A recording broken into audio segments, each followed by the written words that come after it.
Bueno, buenas tardes. Muchísimas gracias a los organizadores de este evento, doctor, por presentarnos, y un aplauso a los que se han quedado este viernes en la tarde todavía aquí, porque son unos duros, realmente.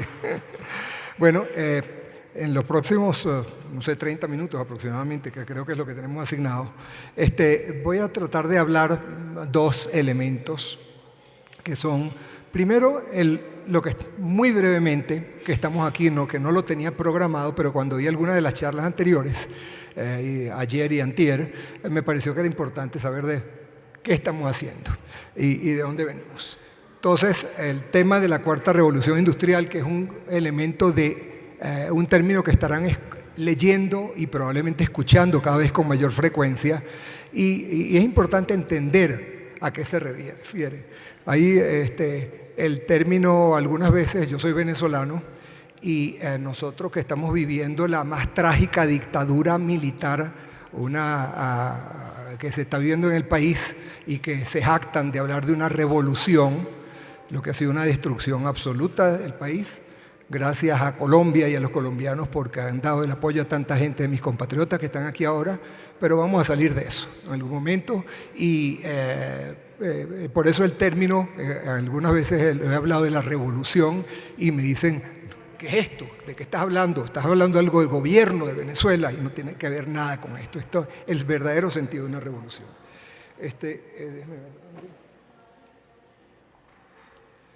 Bueno, un poquito nuestra historia para que entiendan. Nosotros empezamos, yo soy médico cardiólogo, intervencionista, pero tenía una pasión por la naturaleza de nuestro continente, bueno, del mundo realmente, pero de nuestro continente, el país. Y en la época de estudiante prácticamente de medicina, iba a un sitio que se llamaba Maniapure, empezamos a ir regularmente y empezamos como cuentos de los que echó Carlos Augusto anteriormente y después el doctor Paco de la Rosa, también cómo nos fuimos metiendo en esto.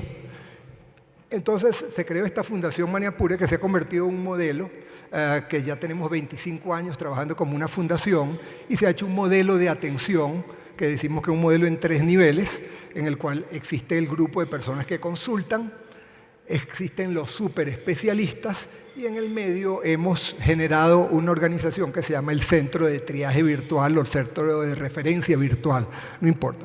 Pero ese modelo fue ampliándose y pasamos de ser un elemento fundacional a desarrollar un modelo que fuese sustentable, porque la fundación no podía ayudar a la gente en las zonas más rurales por propia capacidad.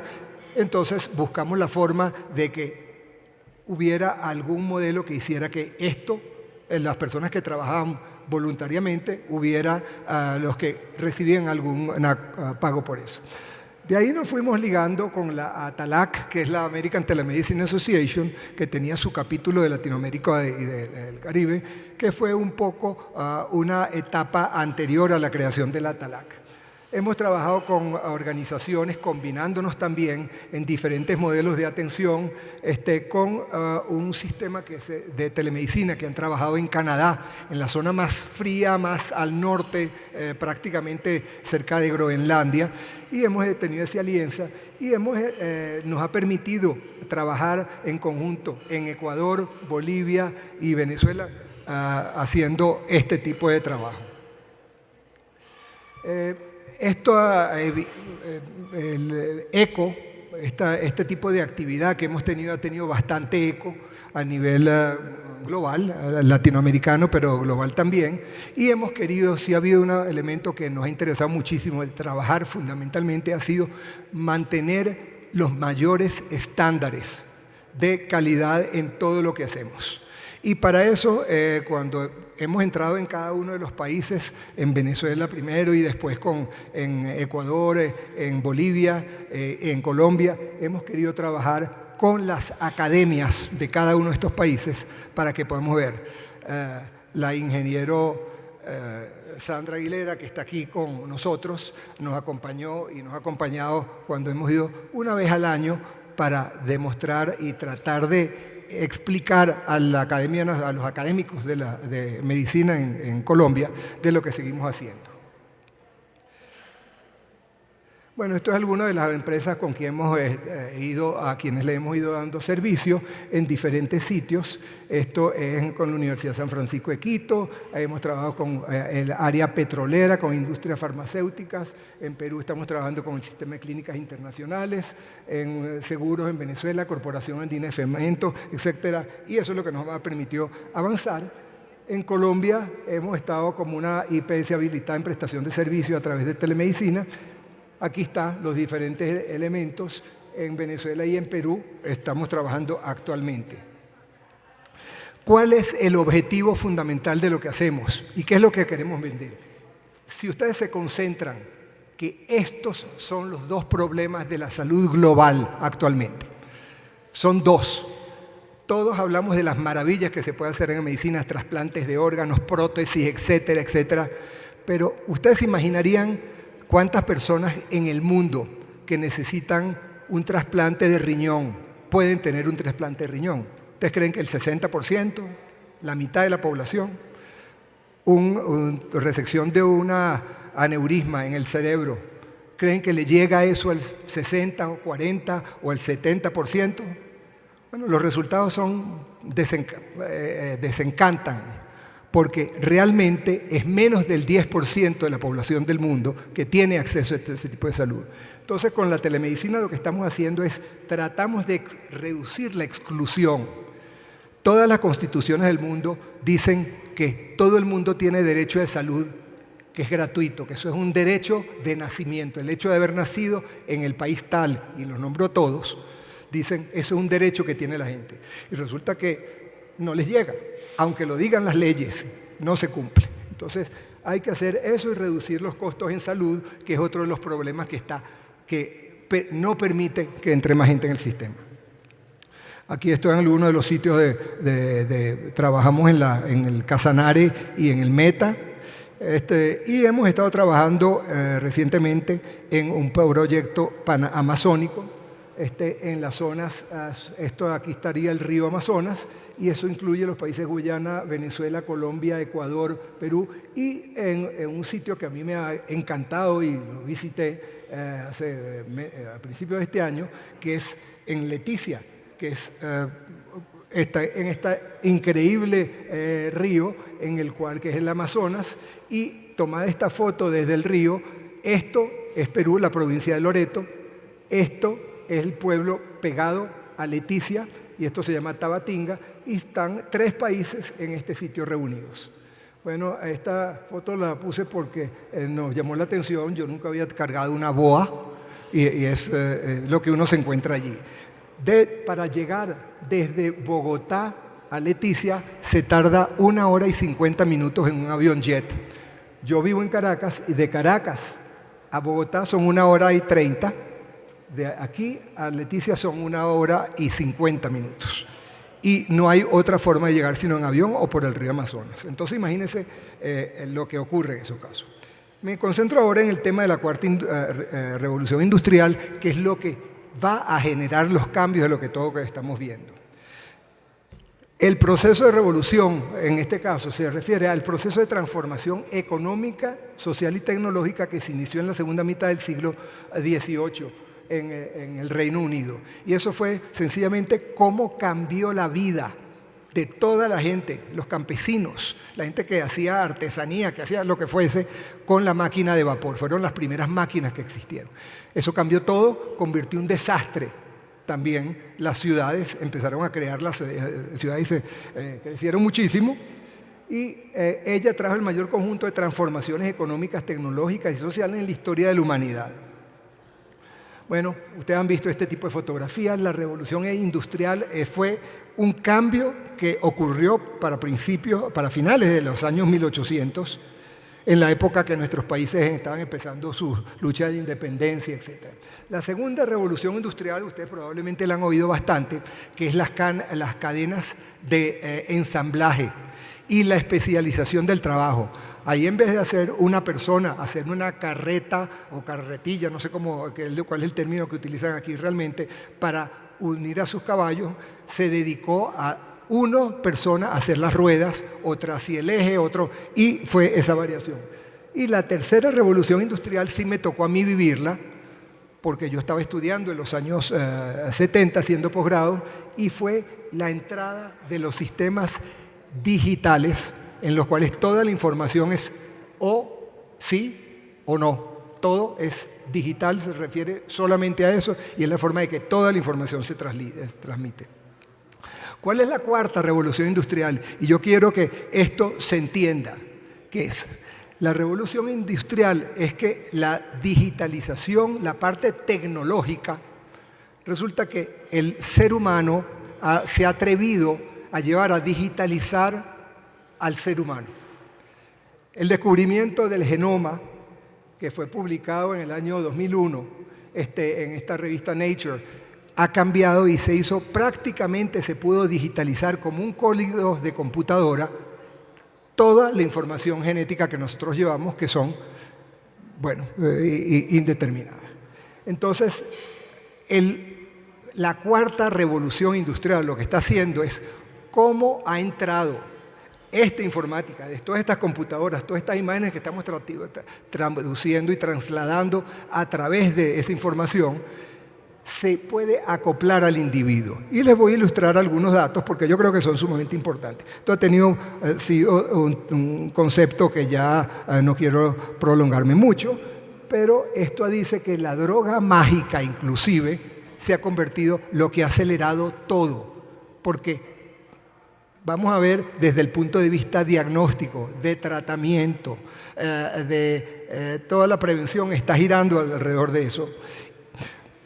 Este tema a mí me interesa mucho porque ustedes probablemente todos saben quién es Angelina Jolie.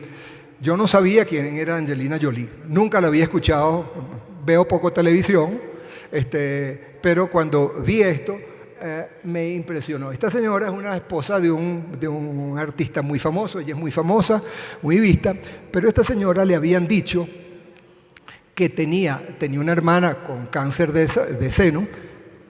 La mamá había sufrido de cáncer de seno y le habían hecho un estudio genético, cosa que no se podía hacer antes de tener el genoma humano antes del 2001.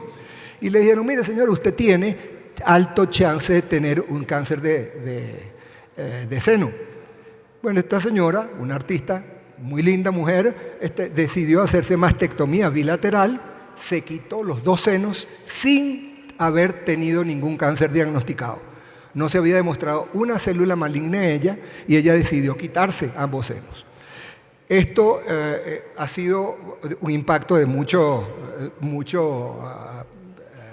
llama mucho la atención, pero ¿qué pasó? A ella se le descubrió que había un gen en una de las doble hélices del DNA, del ADN, que tenía esto. Pero ha seguido avanzando la ciencia. Y se han ido encontrando cada vez más marcadores genéticos que interfieren e interactúan con lo que es el ser humano, su fisiología, pero también con su patología. Aquí, por ejemplo, aquí está una de las hélices, una de las partes de las hélices que, como ustedes probablemente lo reconocen todos los que han tenido que estudiar medicina, la secuencia que compone también toda esta doble hélices y que se ha descubierto cómo está. Aquí se han podido identificar una cantidad de genes, más de 2.500 elementos genéticos se han identificado y pueden decir, aquí está apareciendo el síndrome de Down. Y aquí este gen puede tener un efecto protector sobre el Alzheimer. Pero lo más interesante es que se ha podido jugar, los que trabajan con computadora, que ustedes saben que es corta y pega, copy, paste, cut, paste, eso se puede hacer con el genoma humano hoy en día. Y la manipulación genética puede llevar perfectamente por mecanismos bioquímicos a cortar esos segmentos y en el caso de Angelina Jolie no se lo cambiaron, pero ella decidió que eso a lo mejor se cambia en el futuro, pero ahorita no se ha cambiado. Existen más de 2.500 identificantes de patología genética que se pueden ser modificados y 500 de estos pueden tener efectos sobre el tratamiento de la enfermedad. O sea, pueden manipularse genéticamente y prevenir una enfermedad que sencillamente censando e identificando estos elementos se pueden detectar. Esto es algo ilustrador. A mí me llamó la atención que había sistemas, la revista National Geographic, que se llama, sí, la que hace los NatMag, que el National Geographic Magazine. Un día me encontré que estaban haciendo el genoma humano, que me podían hacer el genoma humano. Y no tanto porque costaba como $1000, pero ellos tenían una forma de ver cuál era la ascendencia de uno. Y me lo hizo un amigo vasco, de origen vasco. Y se hizo por $100, se hizo un análisis, tomó unas muestras de la mucosa oral y la mandó a National Geographic, a este sitio que se llama el Genographics, y se hizo su análisis del genoma. Supuestamente el hombre, nosotros, Adán y Eva, supuestamente aparecieron por esta zona en Tanzania, y él me enseñó su ruta, y su ruta empezó por la zona de Tanzania, en este sitio que se llama la Garganta de Olduvai, y sus miles de años atrás, 60.000 años de atrás, que supuestamente era cuando empezó a ponerse en dos pies el ser humano, llegaba hasta a Vizcaya. Y resulta que yo cuando me hice esto, lo hice con mis hijos y nos llegó esta información. Lo que menos me imaginaba es que nosotros no habíamos llegado a Europa como yo creía de dónde venía, sino que aparentemente pasamos por Arabia Saudita, se fueron al centro de Asia y se vinieron para acá, y yo no sé cómo fue el brinco después. Pero eso se ha logrado hacer, una pura curiosidad, viendo el genoma humano, porque en cada una de estas épocas están identificados cuando había mínimas mutaciones que ocurrían en un sitio u otro. Esto es para ilustrar la importancia que está tomando el tema del genoma. Esto lo vi en una conferencia extraordinaria en Dalian, en China, y que estaban hablando de todo esto, los PTM, que son modificación de las proteínas translacionales, y se habla de qué medíamos nosotros hasta momentos antes del genoma. Sencillamente, oye, tenemos componentes bioquímicos, mira la creatinina, el potasio lo podemos medir, deshidrogenasa láctica, las transaminasas, una serie de marcadores que se hablaba que probablemente teníamos alrededor de 5.000 metabolitos en ese momento. Con el descubrimiento del genoma humano y la modificación de las proteínas translacionales, se ha podido identificar más de 5 millones de marcadores, y todos esos días eso crece. ¿Qué quiere decir eso? Que mínimos elementos que están por aquí, que están con el genoma, van circulando y produciendo esta mínima elemento bioquímico que circula. Vamos a poder probablemente identificar esas cosas, así como no como medir la glicemia solamente, sino otra serie de elementos que ya van a ver. Y esto está ligado a esta tecnología que tenemos y que yo he bautizado el sexto dedo. Y van a ver por qué lo llamo el sexto dedo. Porque todos ustedes, estoy seguro que todos están ahí, todos tienen probablemente en la mano el sexto dedo. Cuando lo veía la conferencia el otro día, cuando se abrió, yo me puse a ver, y en 3 filas que estuve viendo, todas las personas que estaban asistiendo tenían el teléfono celular en la mano. Me llamó mucho la atención. Nadie se imaginaba que Apple, por ejemplo, que es una tienda de computadoras, se haya convertido en un centro de cuestiones de atención médica. Lo que presentó Carlos Augusto sobre el libro de Eric Topol, que es un cardiólogo, buen amigo mío y con quien he trabajado mucho, él decía, el paciente lo va a ver. Y es diciendo todo lo que existe disponible, cómo controlan a los niños, y vean esta barbaridad que es increíble. Por ejemplo, todos los estudiantes de medicina de la Universidad del Mount Sinai en Nueva York. Bueno, una carrera es una de las universidades muy costosas en salud. Cada uno de ellos tiene que tener, y les dan un ecocardiógrafo portátil como el estetoscopio, como si fuera su estetoscopio prácticamente. Un ecocardiógrafo con Doppler, todas las características, y a eso vamos porque eso va a ir bajando los costos, etc. Vean esto, que a mí me llamó mucho la atención cuando lo vi en esta revista que se llama USA Today, y lo saqué el año pasado, que salía esto, y decía, yo o mi dispositivo portátil. Y lo traduzco. Esta encuesta la publicaron en el periódico USA Today en el 2016 y esto es absolutamente cierto, ¿ok? Reportó que 81% de los 9.200 encuestados en 31 países preferían viajar con su dispositivo móvil que con un ser querido. Yo no sé si ustedes piensan igual, pero esto es una encuesta global. La telemedicina se ha convertido en un tema efervescente. Esto es en el US World News Report, que habla, todos los años saca esto de los mejores hospitales y dice cómo la telemedicina está cambiando la atención en salud.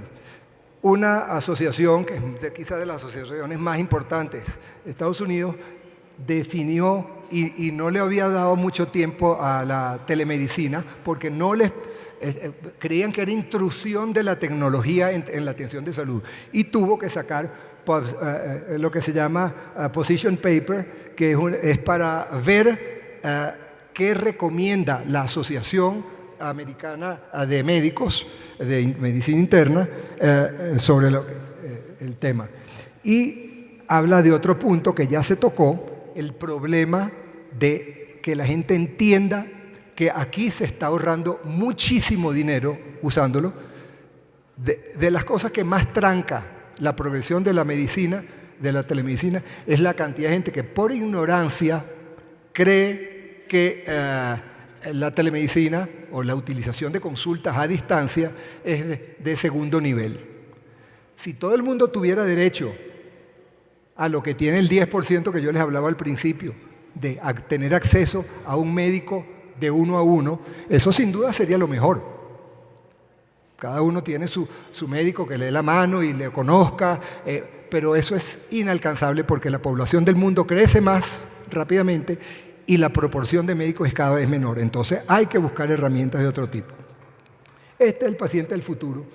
Esto también lo sacaron en esta revista que hablaba de los sensores biológicos, que han presentado muchos de ellos aquí, todo lo que se puede hacer. Algunas tendencias evidentemente dicen que el ser humano va a ser responsable de su prevención de enfermedades con medición de la tensión arterial, medición de la glicemia, el peso, la superficie corporal, etcétera, etcétera.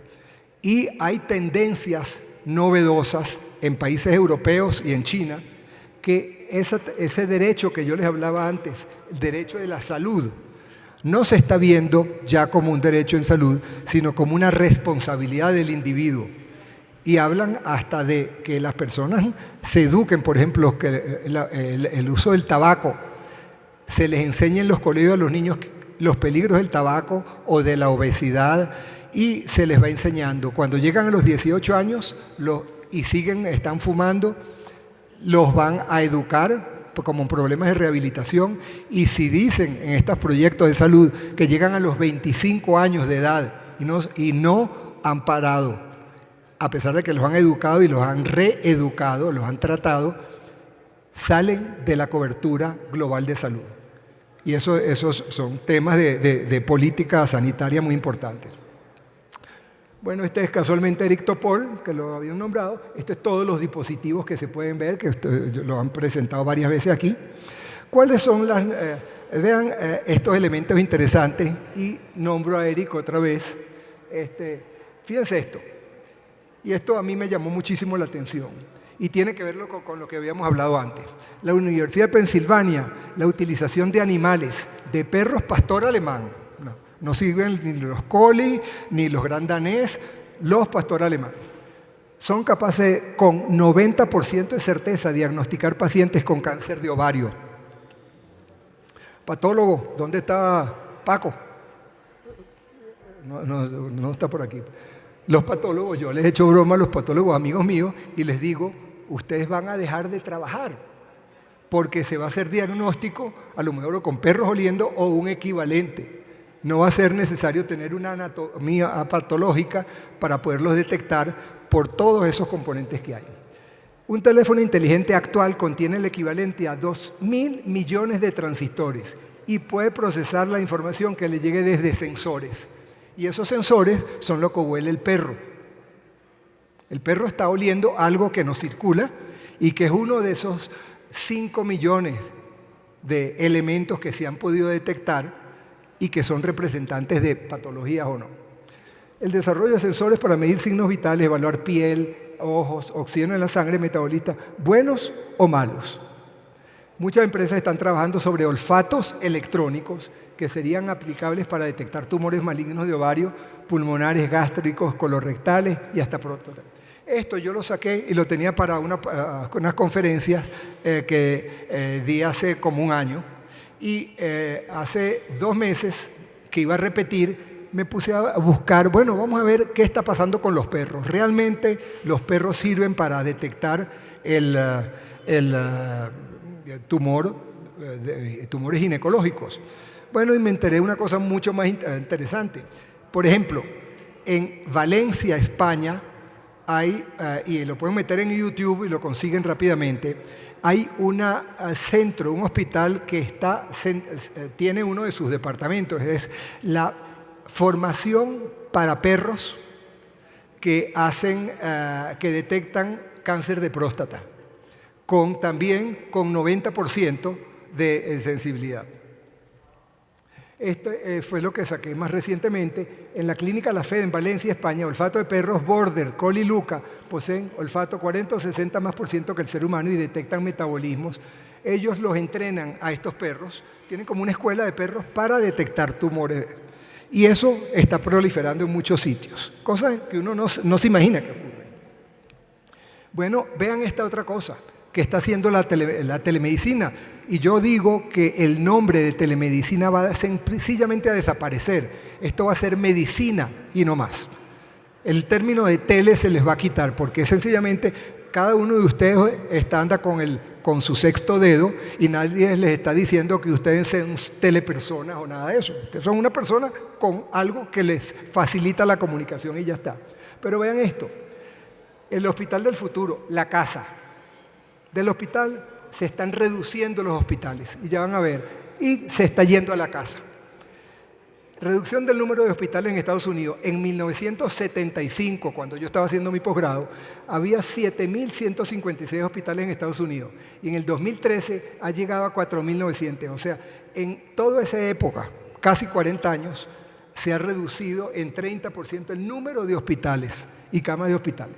El nuevo Montefiore Medical Center en Nueva York, que está en Manhattan, es una edificación de 11 pisos y 12 salas de operación, no tiene camas de hospitalización. Es todo para pacientes que entran, se operan y se van, si acaso pasan una noche ahí. En el hospital del futuro será posiblemente la casa con múltiples sensores. Carlos Augusto lo estaba demostrando, lo que se hace y muchos otros lo han demostrado, el importante beneficio que hay con cada uno de estos sensores que son más económicos. Las UCI seguirán vigentes, pero cada vez habrá menos camas de hospitalización y serán supervisadas por telemedicina.